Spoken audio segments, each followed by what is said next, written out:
Digital Cinderella ஏ modern story. ஒரு காலத்தில் ஒரு பெரிய நகரத்தில் நிலா என்ற பெண் இருந்தாள். அவள் ஒரு திறமையான கம்ப்யூட்டர் கோடர்.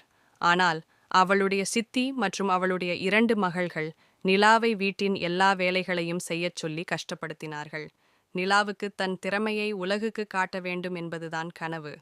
ஒரு நாள் நாட்டின் மிகப்பெரிய டெக் நிறுவனமான ராயல் இன்போ ஒரு மிகப்பெரிய ஹேக்த்ரோன் மென்பொருள் உருவாக்கும் போட்டி நடத்துவதாக அறிவித்தது.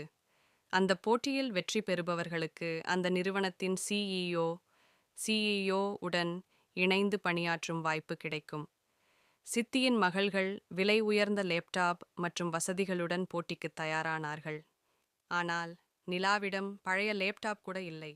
அவள் அழுது கொண்டிருந்த போது அவளது பக்கத்து வீட்டு பாட்டி ஃபேரி கோட்மோதர் வந்தாள். அவர் ஒரு ஓய்வு பெற்ற விஞ்ஞானி.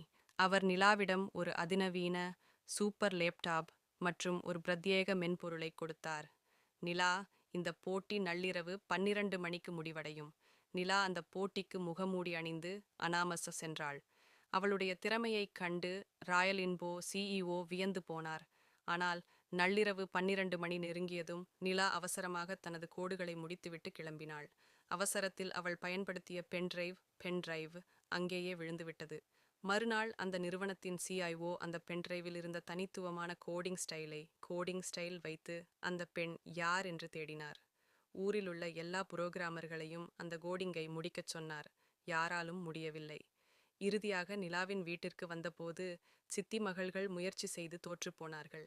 நிலா அந்த பென்டிரைவைச் செருகி ஒரே ஒரு என்டர் பட்டனை அழுத்தினாள். அவ்வளவுதான். அந்த மென்பொருள் அழகாக இயங்கியது. நிலாவுக்கு அந்த நிறுவனத்தில் பெரிய வேலை கிடைத்தது. அவள் தனது சொந்த உழைப்பால் ஒரு பெரிய சாதனையாளராக மாறினாள்.